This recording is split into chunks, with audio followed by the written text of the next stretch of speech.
گاڑی تنہا کمرے میں گھر میں بیٹھ جانا گوشہ نشینی کی زندگی بسر کر لینا، اللہ اللہ کہتے رہنا کہ یہی پرہیزگاری یہی تقویٰ ہے. مولا کائنات نے کہا پہاڑوں پر چڑھ کر گھروں میں تنہا رہ کے اللہ کو یاد کرنا یہ تقویٰ پرہیزگاری نہیں، یہ روحانیت بن جاتی ہے. انسانوں کے درمیان میں رہ کر اپنے آپ کو بچانا یہ تقویٰ پرہیزگاری ہے.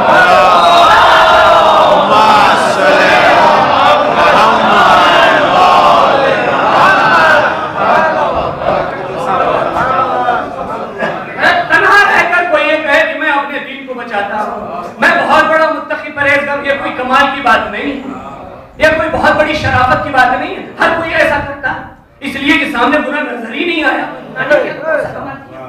کمال تو یہ ہے کہ فسق و فجور اور فساد و فحشہ کے شہروں میں رہے اور اپنے آپ کو بچائے رکھے. یہ سب سے بڑا سبحان اللہ، جزاک اللہ. جھوٹوں کے درمیان میں رہ کر سچا بن جانا یہ کمال کرتا تھا.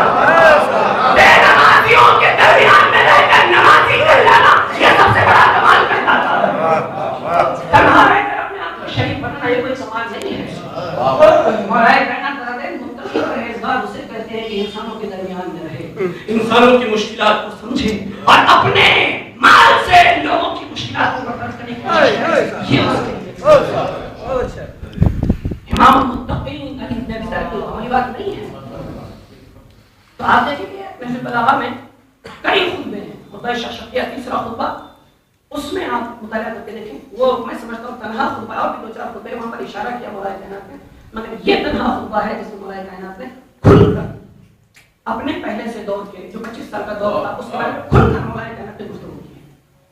ابتدا کیا مولا کائنات نے بڑے پیارے پیارے جملے، مثالیں عجیب و غریب مثالیں، خدا کی قسم پھر بڑی کیسے کیسے مثالیں مولا کائنات نے دی ہیں. قرآن میں کچھ مثالیں ہیں، قرآن مشہور ہے مثالوں کے لیے. ذرا بدلا ہو مثلا اللہ نے کئی جگہ پر کہا اللہ یہ مثال دیتا ہے، اللہ یہ مثال دیتا ہے. اس میں مثلا ایک مثال ہے، اللہ کہتا ہے کہ دنیا میں سب سے کمزور گھر مکڑی کا گھر ہوتا ہے. اِنَّا أَوْهَنَ الْبُيُوتِ لِبَيْتِ الْعَنكَبُوتِ، سب سے کمزور گھر مکڑی کا ہوتا ہے. زیادہ ہوتا پھونکتے تو ختم ہو جاتا ہے زیادہ، اتنا کمزور گھر.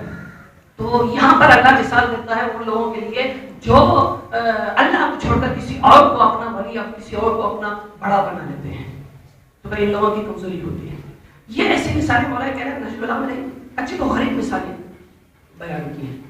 اور ابتدا میں خطبہ شاشقیہ کے شروع میں ہی مولا کائنات کہتے ہیں کہ خدا کی قسم فرزند ابو قحافہ نے، یعنی نمبر 1 خدا کی قسم فرزند ابو قحافہ نے خلافت کا لباس ظلم زبردستی پہن لیا.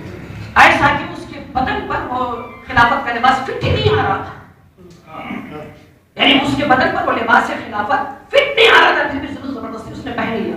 حالانکہ وہ جانتا تھا کہ خلافت میں میرا مقام کیا ہے. یہاں پر مولانا نے بڑی عجیب و غریب مثال، وہ جانتا تھا خلافت میں میرا مقام کیا ہے.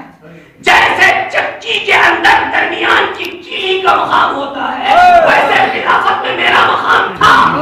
چکی کے 2 پارٹ ہوتے ہیں، جو بزرگ ہیں وہ جانتے ہیں، بچوں کو پتہ نہیں چکی کیا ہوتی ہے، جو بزرگ ہیں وہ جانتے ہیں. چکی کے 2 پارٹ ہوتے ہیں اور 2 پارٹ اس وقت تک چلتے ہیں جب تک کہ درمیان میں وہ کیل پائی جاتی ہے. اگر کیل کو ہٹا لیں چکی کی 2 پارٹیں چلتی نہیں ہے.